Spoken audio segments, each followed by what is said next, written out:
Main और women psychology में क्या डिफरेंस होता है? मतलब is it just the upbringing या फिर दोनों की ब्रेन की वायरिंग अलग है? अगर लड़के उनके दिमाग में सेक्स चलता है हम लड़कियों से ज्यादा, उसके पीछे रीजन है they are made like that. आज लड़की बहुत ज्यादा बोलती है एंड लड़के चुप रहते हैं, इट्स का एवोल्यूशनरी रीजन है, ये कोई अपब्रिंगिंग नहीं है आज की। सो 2025 में लड़कियां लड़कों का दिल कैसे जीत सकती हैं? हमको पटाने की इतनी जरूरत पड़ती है, हम पटे हुए होते हैं। अगर हमें कोई हाई वैल्यू मैन आ जाए, वो हमको प्यार दे रहे हैं, हमको अंडरस्टैंड कर रहे हैं, हमारी बातें सुन रहे हैं, literally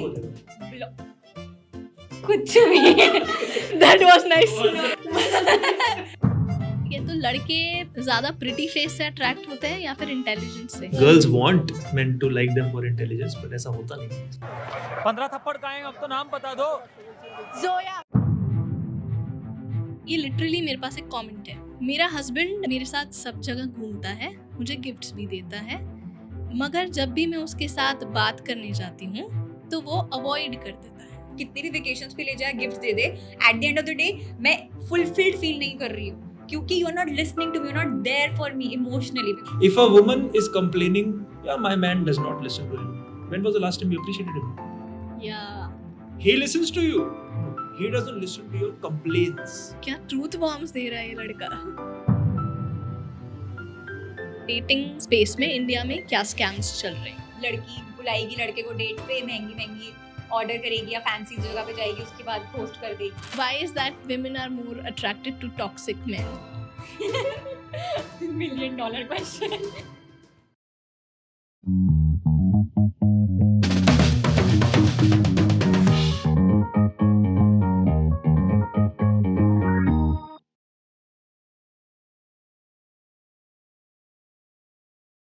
Welcome to another beautiful episode at Hocus Pocus with Anchal, and this is going to be a master class on relationships. Swipe right तो कर लिया है मगर पार्टनर नहीं मिल रहा है, मिल गया है तो कंफ्यूज हो सही है या नहीं, और शादी की तैयारी तो कर ली है मगर मंडप के बाद क्या होगा इसकी रियलिटी चेक कौन बताएगा? हम बताएंगे, क्योंकि आज की कॉन्वर्सेशन में हम डिकोड करेंगे डेटिंग के ड्रामा से लेके शादी की असली रियलिटी तक। लड़कियां एक्सपेक्ट क्या करती हैं और लड़के कमिटमेंट से भागते क्यों हैं, लड़के पटाने कैसे हैं और लड़कियां मनानी कैसी हैं, एंड द आइकॉनिक सास बहू रिलेशनशिप, और लड़कों को अपनी मम्मी की साइड लेनी चाहिए या अपनी वाइफ की, या साइड लेने की ज़रूरत भी है। सारी कॉन्वर्सेशन। और इस कॉन्वर्सेशन में हमें ज्वाइन कर रहे हैं the love gurus of India, dating and relationship coach. Please welcome Jaskaran and Shruti. Thank you. We are very very excited to be here on your podcast. Thank you for having us. I'm extremely happy to have you both of you. मज़ेदार conversation होने वाली है। Firstly आप बहुत खूबसूरत लग रही हैं मोहतरमा, Same to you. and fashion on point. मेरी पार्ट टाइम जॉब यही है, फैशन ऑन पॉइंट। वो रिलेशनशिप एक ऐसा बड़ा ब्रॉड अम्ब्रेला है जो मैं हमेशा से कहती हूँ कि सबकी ज़िंदगी में कुछ ना कुछ खिचड़ी पकड़ी होती है रादर, तो वो समेटने के लिए आप दोनों हो। So let's start with both of you कि now the audience knows that you are married and love gurus of India, but ये फ़लसफ़ा कहाँ से शुरू हुआ है? मेरी साइड की स्टोरी और उसकी साइड की स्टोरी थोड़ी अलग अलग है। मेरी was like I was manifesting my x back into my life. Just by the वे, इस क्वेश्चन को मैं आई थिंक 100 बार आंसर कर चुकी हूँ, बट फिर भी हर बार मुझे बताने में बड़े मजे आते हैं। और हर चैनल की ऑडियंस भी अलग है, तो चल। So I was manifesting my ex, और हुआ ये कि मतलब मेरी खुद की एक जर्नी रही थी जहाँ पे मैं डिप्रेशन में थी, बिकॉज उसी एक्स के साथ मेरा ब्रेकअप हुआ था, और after depression I became suicidal. Then उसकी वजह से मेरी पूरी स्पिरिचुअल अवेकनिंग हुई, मेरी मेडिटेशन जर्नी स्टार्ट हुई। I started learning about law of attraction, so manifestation, ये सारी मेरा जो मैं सेल्फ लव कोच अपने आप को बोलती हूँ, it is because of this entire journey. क्योंकि मैं इस लेवल पे सेल्फ हेट्रेड में चली गई थी कि I wanted to kill myself, and वहाँ से बाउंस बैक होकर मेरा स्प्रिंग इफेक्ट ऐसा हुआ कि I became a self love coach. So in this entire journey वो उसका जो मेन सेंटर पॉइंट था was attracting my partner into my life. And उस टाइम पे मुझे लगा इट्स माई एक्स, बट हुआ ये कि एक टाइम आया जब मेरे दिमाग में मेरे को श्योरिटी थी कि it will be my x, और मेरी मेडिटेशन करके थर्ड आई एक्टिवेशन हो गई थी, जिसकी वजह से I could hear things, I could see things, predictions कर पाती। या लाइक तो फिर तो बहुत मज़ा आने वाला आज के मैजिक से। Yes actually, so I became psychic, and एक न्यूमन रिचुअल के टाइम पे I just got an intuitive question, when will I get married? And the question also came intuitively कि when will I get married, sorry, answer आया मुझे अगले दिन रात को, और मुझे डेट सुनाई दी 13 जुलाई, and I had no idea ये डेट कहाँ से सुनाई दी है. मैंने क्वेश्चन पूछा था वो भी भूल गई थी. फिर मुझे याद है, अच्छा मैंने क्वेश्चन पूछा था when will I get married, in my head I was sure कि एक्स से होगी. डेट मैंने कहा चलो पता चल गई है 13 जुलाई है, एंड मेरे को इंट्यूटिवली भी पता था कि अगले साल हो रही है, which was 2022. Now next 6 months nothing happened. Then 6 months बाद ये इंसान मेरी लाइफ में आया. हम एक बिजनेस कम्युनिटी में मिले थे, टेलीग्राम में टेक्निकली, एंड वहाँ पे हमारी ऐसी बिजनेस के अराउंड बात स्टार्ट हुई. Although he sort of had a crush on me, but मैंने इसके साथ जेन्युइनली सिर्फ बिजनेस बातें करनी थी. और हमारी जो फर्स्ट टाइम बात हुई तो मैंने इसको ऐसी बातों में पूछा कि what is your date of birth by the way. He said 13th July. So it wasn't the date of the marriage, it was the date of the guy I will marry.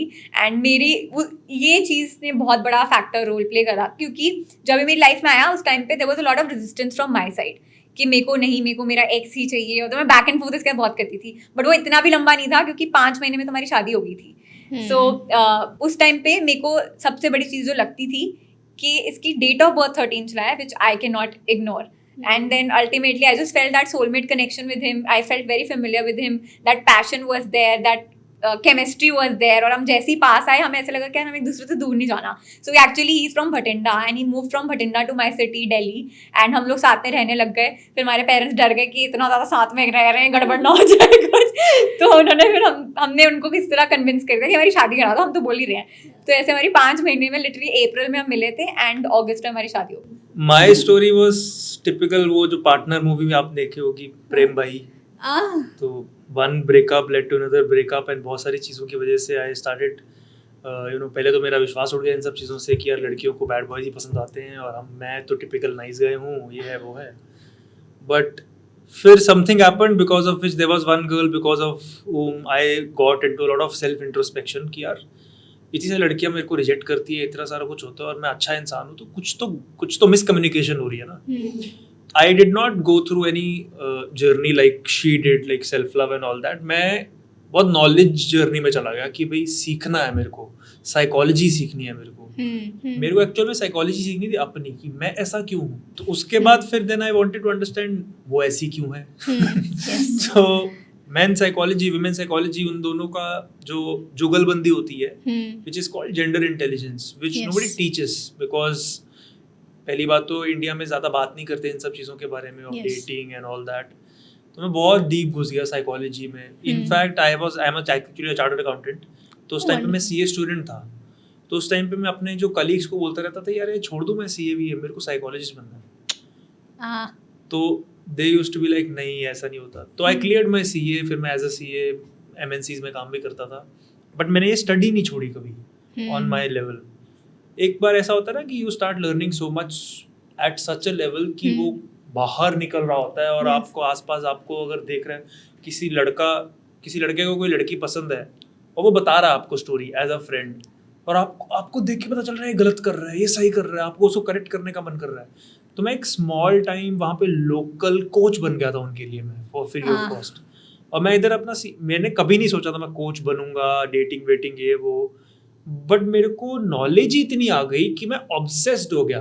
तो one thing led to another. फिर मेरे को किसी ने किसी एक time पे पैसे दे दिए. कोई लड़की थी who was herself a doctor.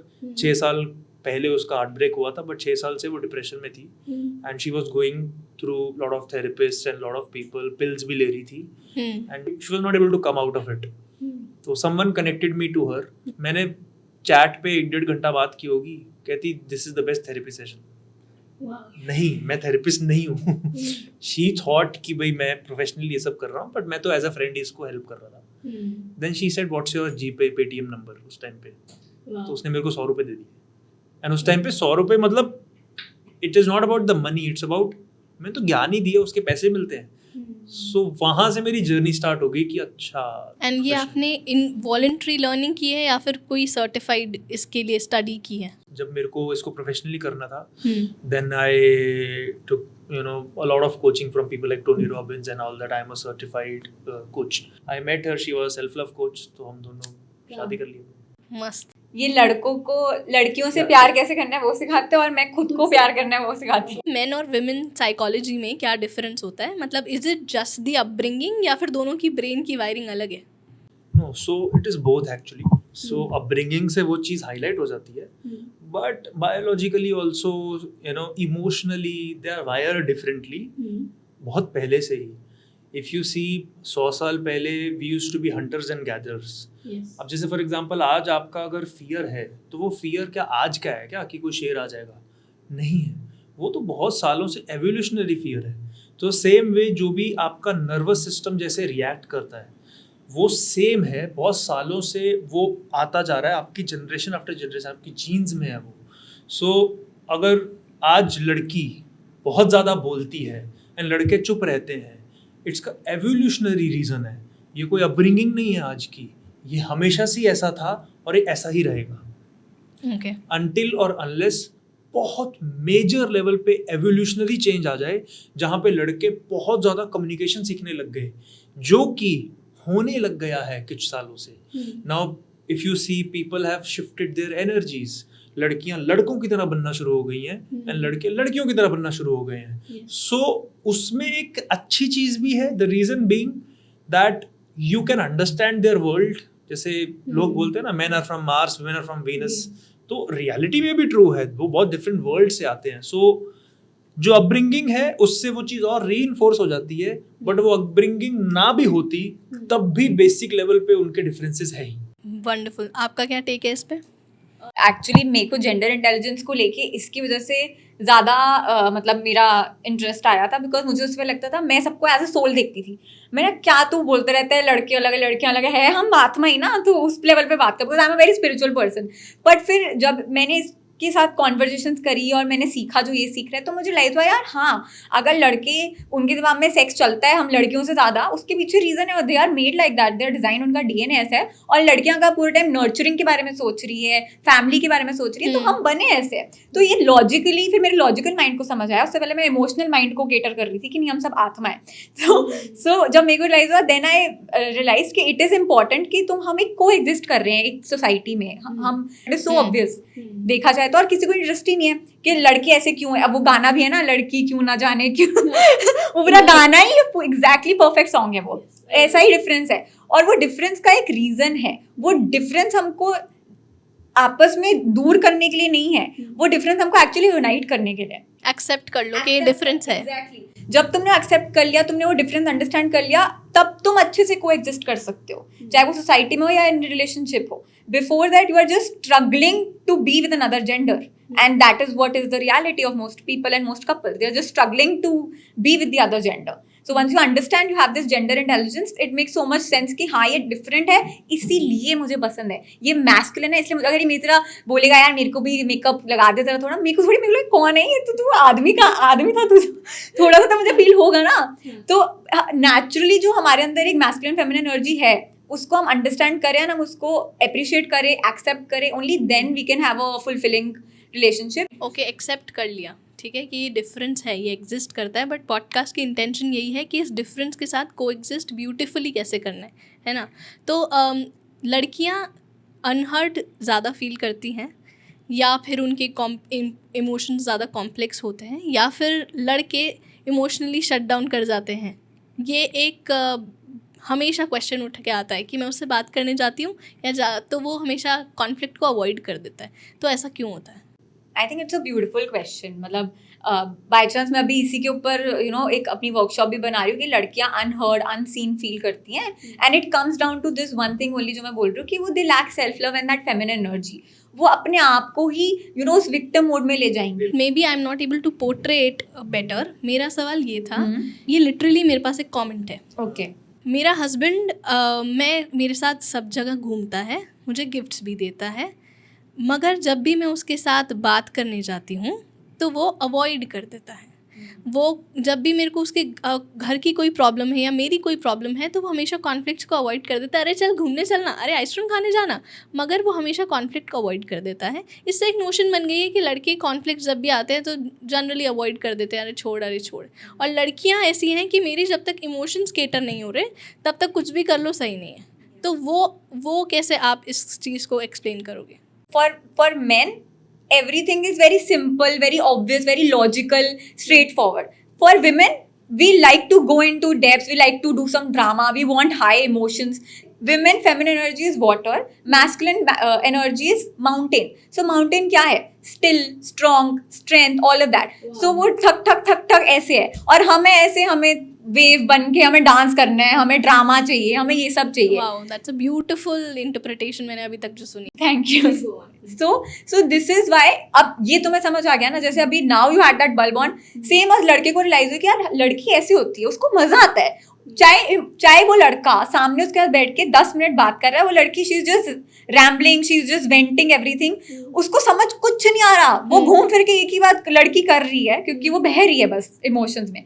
लड़के को कुछ समझ नहीं आ रहा, अगर वो सिर्फ सुन लेना, only listening, not hearing, listening to her, that will make all the difference. Because लड़की को सिर्फ बस वो चाहेगी कि मेरे को बैठ के तू सुन ले. जितना वो dismissive होगा लड़की के साथ, उसको लगेगा कि मेरे लिए ये अवेलेबल नहीं है, तू कितनी भी वेकेशंस पे ले जाए, गिफ्ट दे दे, at the end of the day मैं फुलफिल्ड फील नहीं कर रही हूँ, क्योंकि you are not listening to me, you are not there for me emotionally, because we are emotional in nature, men are logical in nature. So उनको logic दिखता है कि यार मैंने तुझे घुमा तो दिया, मैंने तुझे गिफ्ट तो दे दिया, और क्या चाहिए. लड़कियों को दिख रहा है मेरे इमोशंस से हमने इमोशनली कब कनेक्ट करा है. What's your take? There's a very big psychologist and someone who has done a lot of research on relationships. His name is Dr. John Gottman. So Dr. John Gottman is someone who does not give you belief systems. He has actually done research on thousands of couples. Okay. And after researching on 40,000-50,000 couples, he got to understand 81% of the conflicts in a relationship is created by women. Oh, wow. And there is a reason for that. It is not an attack on gender of a woman. You have to understand how the world has been working from the past. See, whenever I need to understand anything today, I go 100 years ago. Wonderful. Because history has everything.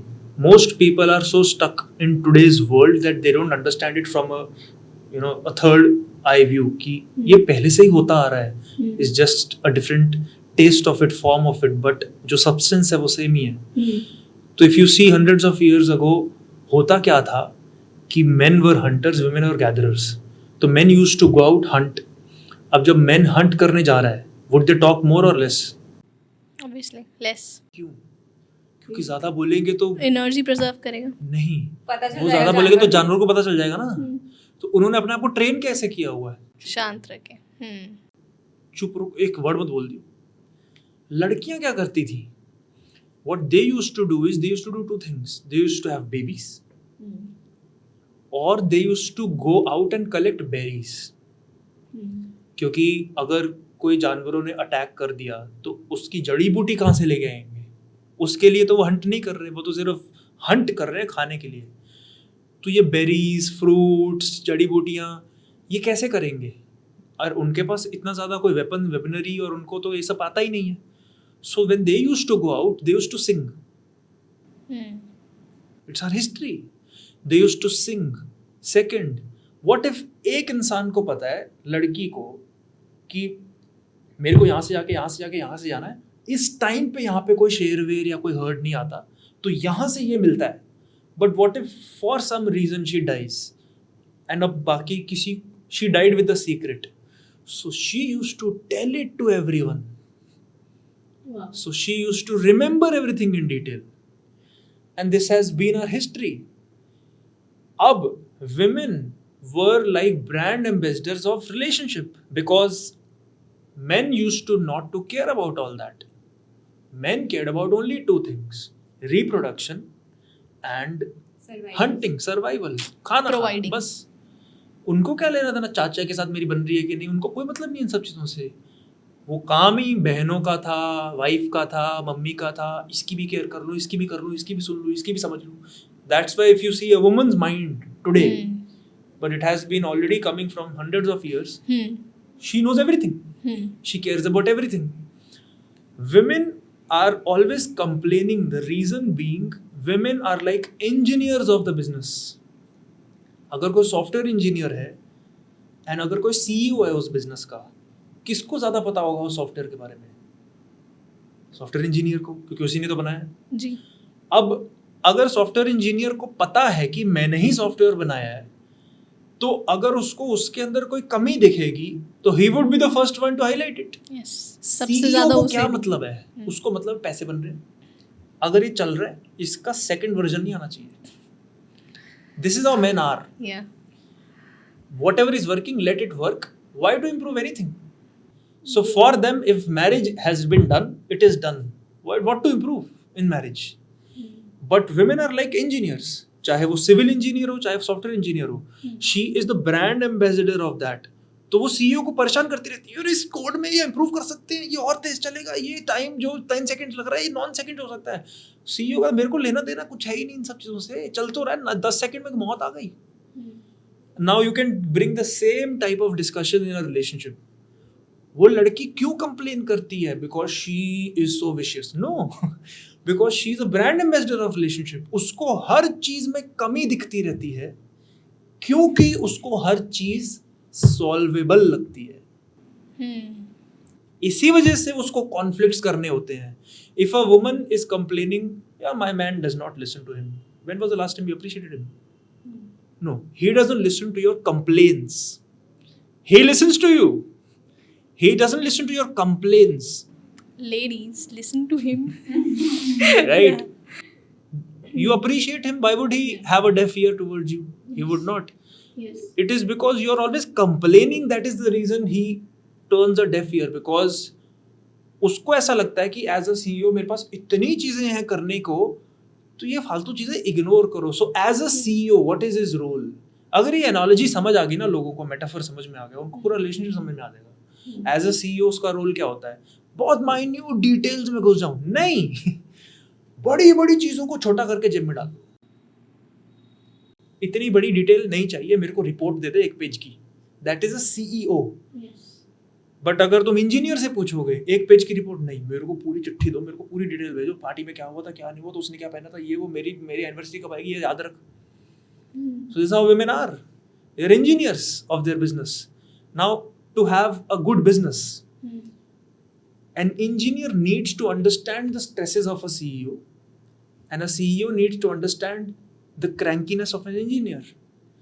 तो अगर CEO को थोड़ा सा coding के बारे में knowledge होएगी, अच्छा ऐसा होता है लड़कियों का दिमाग, अच्छा ऐसे होती हैं वो, तो वो 5 मिनट बात कर लेगा. एंड अगर इंजीनियर को पता चल जाएगा कि अच्छा CEO की सबसे बड़ी पावर क्या है, can an engineer become a CEO? Never. मतलब इन कैपेसिटी ऑफ इंजीनियर नहीं बन सकता वो, उसको फिर अपना दिमाग अलग तरीके से चलाना पड़ेगा. राइट? जैसे सुंदर पिचाई, ये सीईओ गूगल का, राइट? तो उसका दिमाग एज अ सीईओ चलता है, वो बहुत डिटेल में कोड्स में जाके नहीं घुस रहा, बट उसको नॉलेज है. Now if an engineer has to do the work of CEO, he has to understand how to cut off from pain, how to ignore things. If women can understand men that way and men can understand women that way, 80% of the problem will be solved. It's all about balance.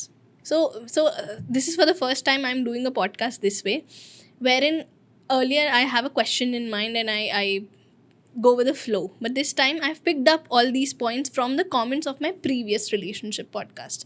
So this is the thing कि मैं पहले उन questions को cater कर लूँ इधर, फिर मैं अपने सवालों से शुरू करूँगी. Men are more scared of commitment than women, is it? Now they are 2025 और इस अगर जनरेशन की बात करो, because of a lot of misuse of law. Honestly, it's not a lot of misuse of law, but उनको सिर्फ थोड़ा सा बहाना चाहिए होता है to be scared, because they were anyway scared of commitment. इतना सच नहीं बोलना था. because the reason is it's not just that they are scared of commitment कि वो मेरे साथ कुछ कर लेगी. They are also scared in a way कि how can I be happy with one girl, with one girl having sex with only one girl. This is the reality. That's why because they think mammals are polygamous, so we get attracted to a lot of girls because novelty is a factor which men need more than women. ठीक है ना? Monogamous relationship, women go for more and men want more options. So that is the basic reason because of which they have always been scared of commitment. But अब बहुत ज़्यादा बढ़ गया because of law also, misuse and all that. तो उनको बहाना चाहिए square होने के लिए. वैसे मर्द समाज डरा हुआ है जो नहीं चल रहा है. Third is it is also an excuse for them because anyways उनको लड़की नहीं मिल रही, तो डर के एटलीस्ट मैं एक्सक्यूज तो क्रिएट कर लूं अपने लिए. उफ, बल क्या ट्रूथ बॉम्ब्स दे रहा है ये लड़का. So these are the few reasons why they want to be scared. Want to be scared. It's a choice. Oh, wonderful. Oh, wonderful. Oh, Balbon. Why is that women are more attracted to toxic men? $1 million question. So it is because toxicity में उनको drama feel होता है. Toxicity, so suppose कोई लड़का toxic है, chances होते हैं कि लड़की ने अपनी लाइफ में बड़े होते होते बहुत कुछ टॉक्सिसिटी एक्सपीरियंस करी होती है. Like in my case also I have experience lot of toxicity in my parents relationship. तो मेरे को वो उधर फेमिलियरिटी फील होती है. तो मेरे लिए it's like known angel is better than unknown, sorry known devil is better than unknown angel. So मेरे को लग रहा है कि toxicity is familiar, I am fine with that, versus fear of uncertainty कि जो बंदा नॉन टॉक्सिक है पता नहीं उसके साथ मेरा क्या होगा. टॉक्सिसिटी तो मैं देखती आई हूँ ना, टॉक्सिसिटी तो मुझे पता है, तो कंटिन्यूसली वो पैटर्न रिपीट करते हुए okay settling with a toxic man because that feels familiar and unintentionally that feels safe. Okay. सो लड़कियों को इस चीज़ की अवेयरनेस नहीं होती, उनके साथ ये हो रहा होता है. Once you become aware of this, of course you realise that this is unhealthy and of course negative and toxic तो उसके नाम में ही है, तो तुम क्यों रह रहे हो वहाँ पे. So once that awareness happens then you can change. And how that awareness happens, because ये बहुत लोगों की, मतलब बहुत लोगों की कहानी है कि या तो उसे मम्मी बनाकर रख रहे हैं, मम्मी बन रही है लड़की की, एंड उसके रेड फ्लैग्स इग्नोर कर रही हैं कि ऐसे नहीं करता है ये, तो अपने आप को ही स्टोरी बनाने लग जाती है कि नहीं नहीं इसने ऐसे किया होगा, इसने ऐसे किया होगा. एंड के दो पर्सपेक्टिव्स है. One is that girls think कि मैं इसकी थेरेपिस्ट बन जाऊंगी, मेरा प्यार इसको हील कर देगा, मेरा प्यार इसको ठीक कर, I can change him, and वो होप में जी रही होती है कि one day it will happen and that day never comes until they both are getting coached by coaches and all can of you that. say out loud that nobody can change nobody? You cannot change anyone. Only if a guy or a girl is put in a different environment. सिर्फ environment बदल सकते हो. जब एक पौधा नहीं उग रहा होता है, तुम पौधे को जाके थोड़ी फिक्स करते हो, तुम देखते हो खाद है कि नहीं, सॉइल सही है कि नहीं, तब वो उगता है, तब वो ब्लूम करता है. तो एनवायरमेंट बदल सकते हो, उसमें स्कोप बढ़ जाता है चेंज होने का. इंसान को तुम बोल बोल के कभी चेंज नहीं कर सकते हो. ठीक है, तो लड़के ज़्यादा प्रिटी फेस से अट्रैक्ट होते हैं या फिर इंटेलिजेंस से? Obviously. Is that a question? Men are visual creatures. They have always been attracted to a girl who looks good. Really? Girls want men to like them for intelligence, but ऐसा होता नहीं है. तो लड़के wallet बाहर निकाल के impress कर सकते हैं या फिर सेंस ऑफ ह्यूमर से? Sense of humour. क्योंकि पैसे से तुम कितना ही क्या खरीद लोगे, वो बंदा तुम्हारे अंदर अगर जॉय का इमोशन नहीं लेकर आ रहा, तो कितनी शॉपिंग और कितनी गाड़ियाँ लेकर आके तुम मतलब फुलफिल फील करोगे, it's not gonna happen.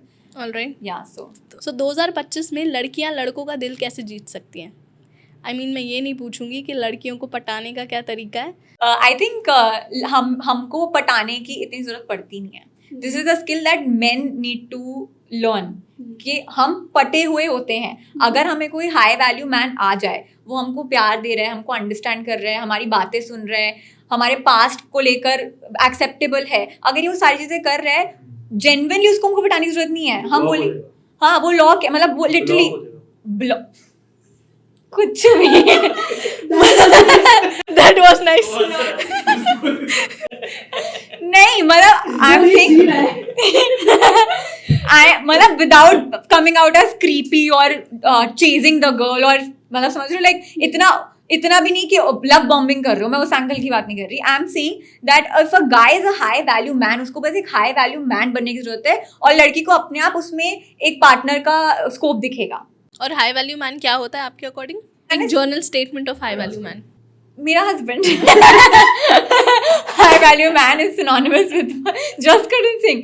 So high value man is someone who I would say, मतलब सबसे पहला स्टेटमेंट जो मेरे दिमाग में आ रहा है उसमें, ही रिस्पेक्ट्स विमेन. बिकॉज बात ही वहां से स्टार्ट हो रही है ना. अगर तुम लड़कियों को देखते ही ऐसे हो कि यार लड़कियां ऐसी होती हैं, वैसी होती हैं, तंग करती हैं, बर्बाद कर, ऐसी स्टेटमेंट्स आती हैं, राइट. औरत तो आदमी का बर्बाद कर देती है लाइफ, ये वो. तो अगर तुम लड़की को रिस्पेक्ट ही नहीं कर पा रहे हो, तुम आगे उसके साथ क्या लाइफ स्पेंड करोगे, और वो तुमको क्या तुम्हारे साथ शादी में निभाएगी.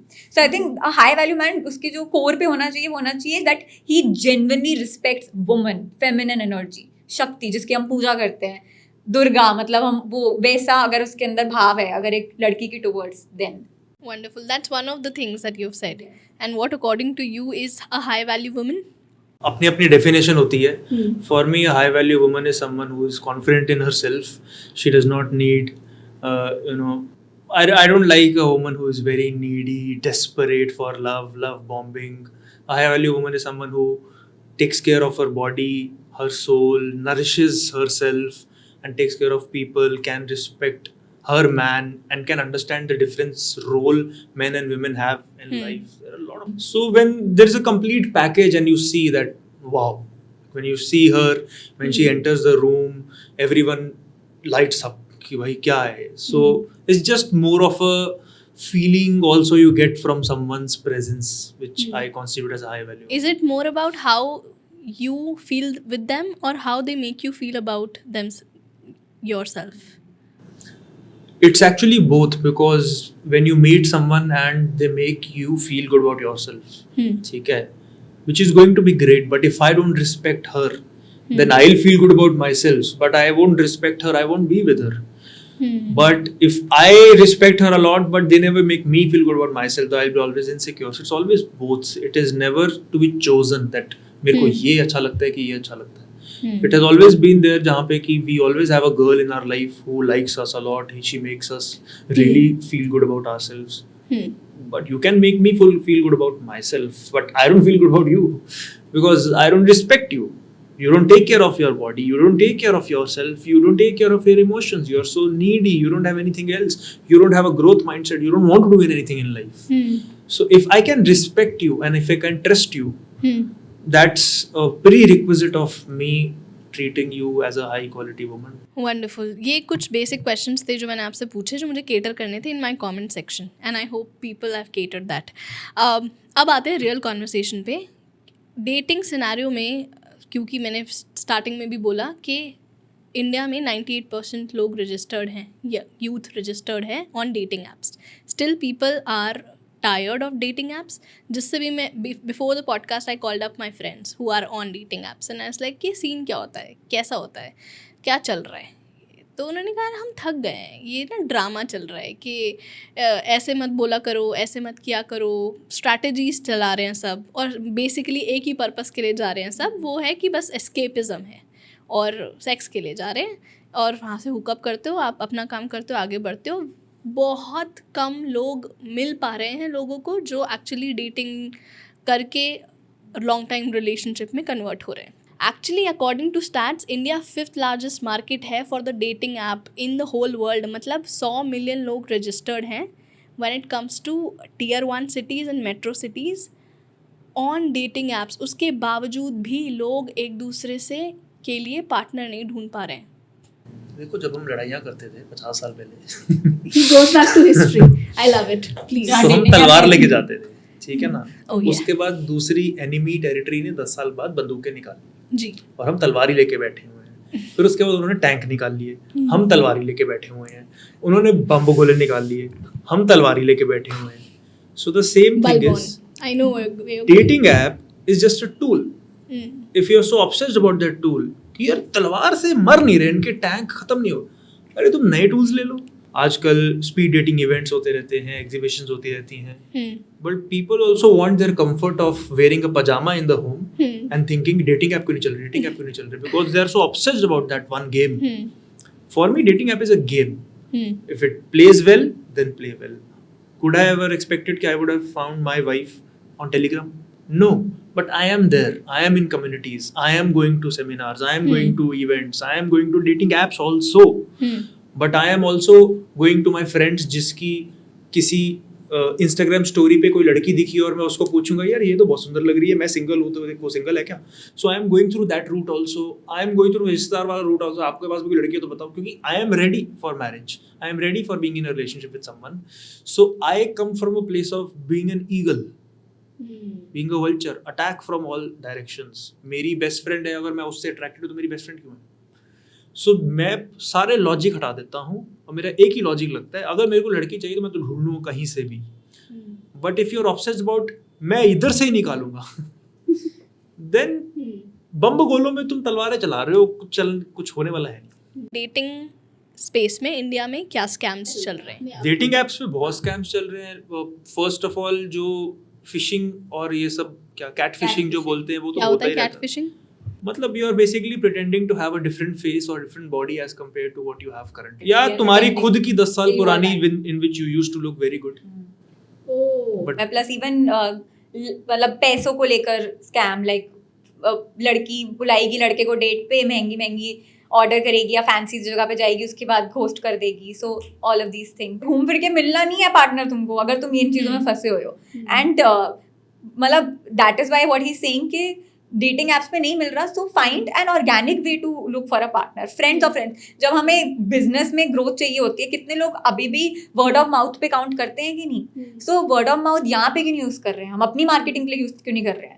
हमें शादी करनी है, हम अपने आप को एक तरह से सेल ही करते हैं ना यार. उसमें हमें पार्टनर चाहिए, ये हम ऐसे इतना कमाते हैं, ये है वो है, हमारा बायोडेटा है, लो चाहिए तुम्हें, हम शादी करोगे. सो टेक्निकली हम अपनी मार्केटिंग कर रहे हैं. सो जैसे तुम बिजनेस में अपनी मार्केटिंग करते हो, वो तरीका तुम सेम अपने फ्रेंड्स फैमिली में क्यों नहीं अप्लाई कर रहे?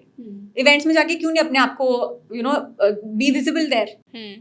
तो the other day I was having a conversation with my best friend. मेरी बेस्ट फ्रेंड को मैं उसे बोल रही थी कि बहन, वो ना she is a personal trainer and she is a CrossFit coach also. वो बहुत एक्टिव है, शी इज़ अ बाइकर.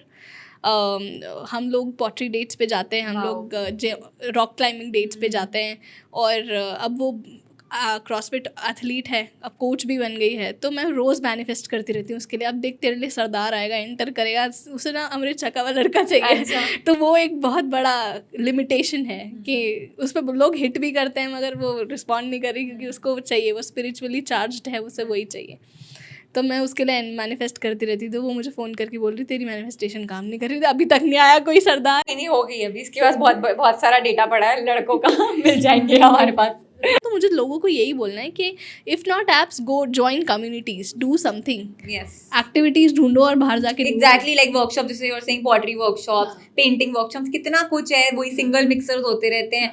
हाँ, एक दिन तुमने एंगेज कर लिया ना इस कंटेंट के साथ, अगले 50 दिन तुमको इंस्टाग्राम यही दिखाता रहेगा. तो जाओ साइन अप करो, pasta making, cocktail making, coffee, paint करो, ये टोट बैग बनाओ, वो करो. हर लड़के मिलेंगे. नहीं लड़के आते हैं, दे आते ही इसी रीजन से. इनफैक्ट आते हैं, उनको कोई पेंटिंग में कोई इंटरेस्ट नहीं है. लड़की पेंट करती है, क्या कर रही है और कैसी लग रही है वो देखना है. Now let's come back to realities कि मेरी जो अभी ऑडियंस है वो है 24 से 34, ठीक है, द मैरिजेबल एज, जहाँ पे अब आप अपने एक्चुअली पार्टनर ढूंढना स्टार्ट कर देते हो. तो ऐसे कौन से 3 सवाल हैं जो अपने पोटेंशियल पार्टनर्स के साथ हमें पूछने ही चाहिए before getting into a relationship और मैरिज? आई थिंक पहला क्वेश्चन तो मेरे को ऐसा लगता है they have to ask about the past. Not immediately, but जब वो कंफर्ट एंड इक्वेशन बन जाए, you should 100% know about the past. Like past literally about childhood, parents के साथ रिलेशनशिप कैसा है, पास्ट में कितने रिलेशनशिप रहे हैं, how did you deal with all of that. तो पास्ट को लेकर अच्छा, सोशल मीडिया पे एक डिबेट चलती है कि जो बंदा आ रहा है उसका पास्ट छोड़ के उसके साथ आगे बढ़ो, वर्सेस चलती है कि past determines your how you are going to be. Obviously आपने पिछले साल कैसा बिजनेस किया था डिटरमाइंस कि आज आप इस बार आपका बिजनेस कैसे जाएगा. Very interesting debate also I would से. सो पास्ट को छोड़ के तो हो नहीं सकता, क्योंकि पास्ट किसका है? इंसान का है, हमारा ही है ना. कहाँ छोड़ें? कहाँ है वो? कहाँ कोई रख कर आ रहे हैं, हम डिपॉजिट कर आ रहे हैं उसको? नहीं है, तुम्हारा ही. तो वो at on some level it is going to influence you, but it is not going to define your future.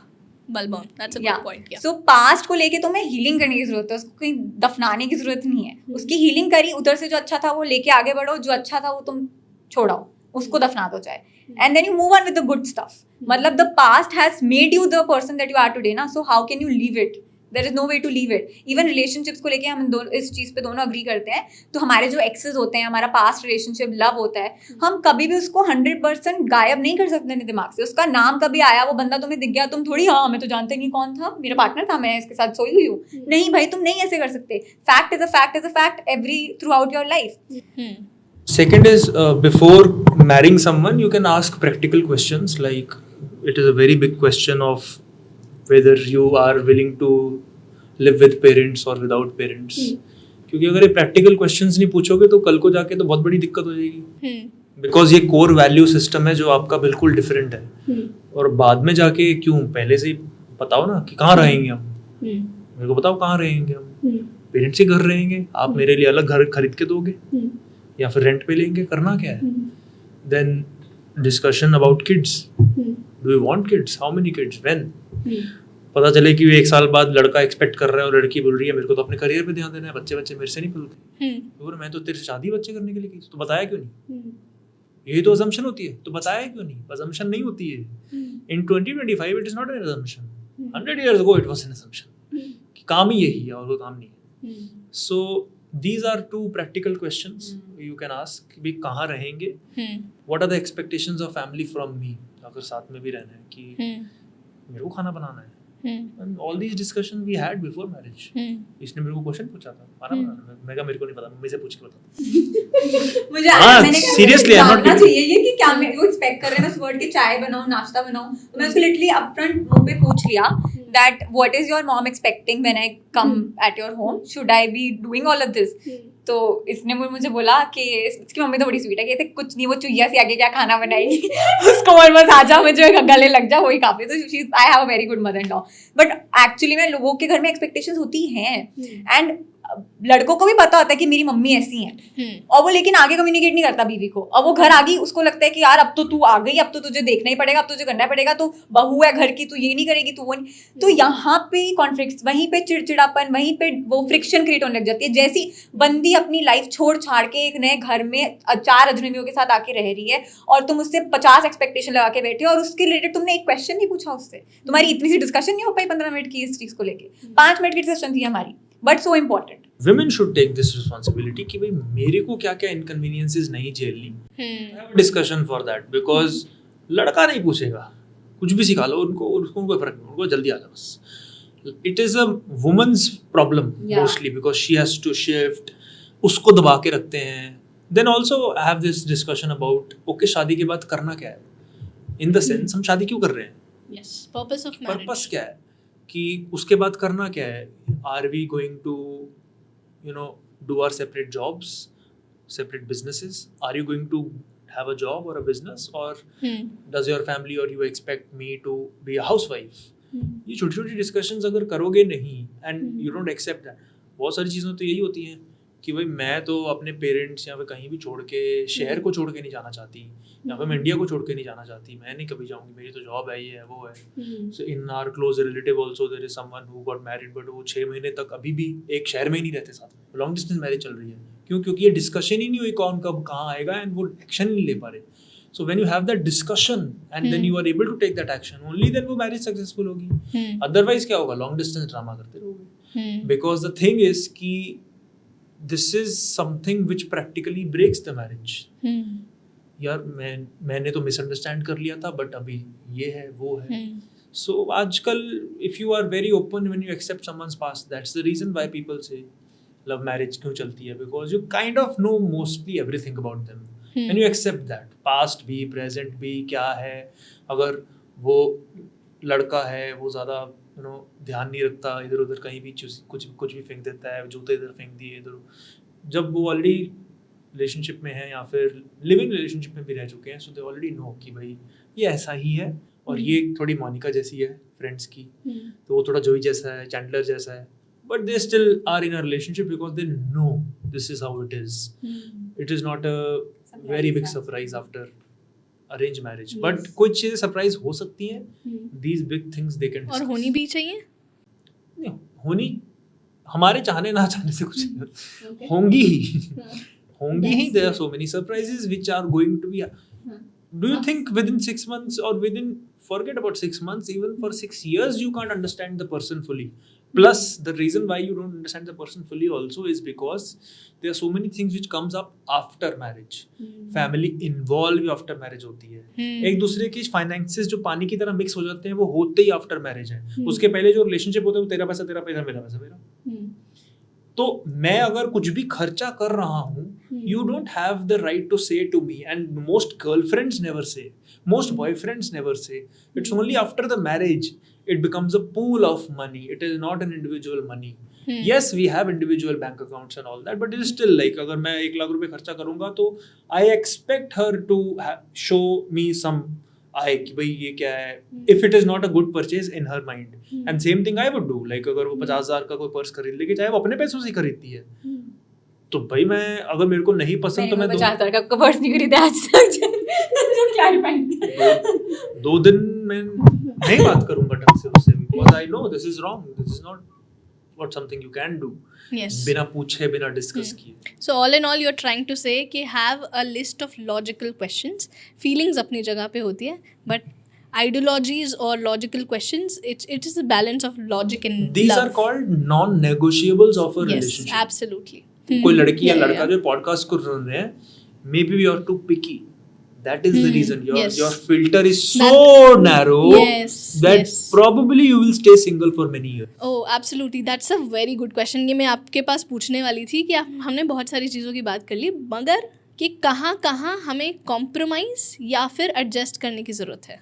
I don't like this word Compromise or also. adjustment. I also don't like. Let and me I don't rephrase even this. believe कि sacrifice is the answer for relationships. Yes.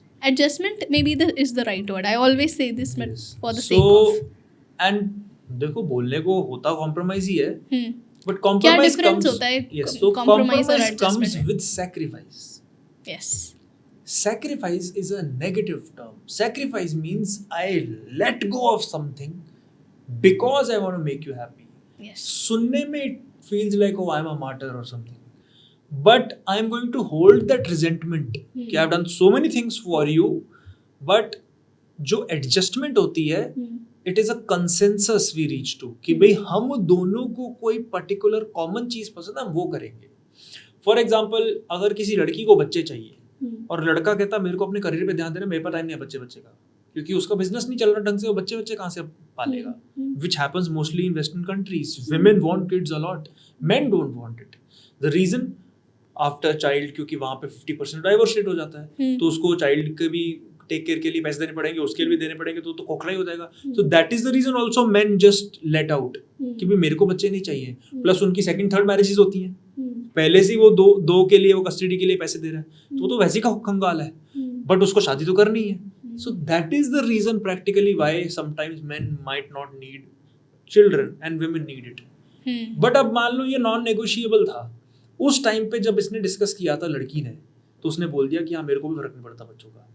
लेकिन शादी के 10 साल बाद अब फर्क पड़ने लग गया. शादी 25 साल की उम्र में हुई, अब 33 इंसान भी चेंज हो गया. इंसान चेंज हो गया. अब उसकी बायोलॉजी बोल रही है कि मेरे को बच्चे चाहिए, मेरे पास पर्पस ही नहीं लाइफ में. मैंने जो भी करियर ड्रामा करना था कर लिया, but I really want to take care of kids and she would have 100 reasons why and men would have 100 reasons not.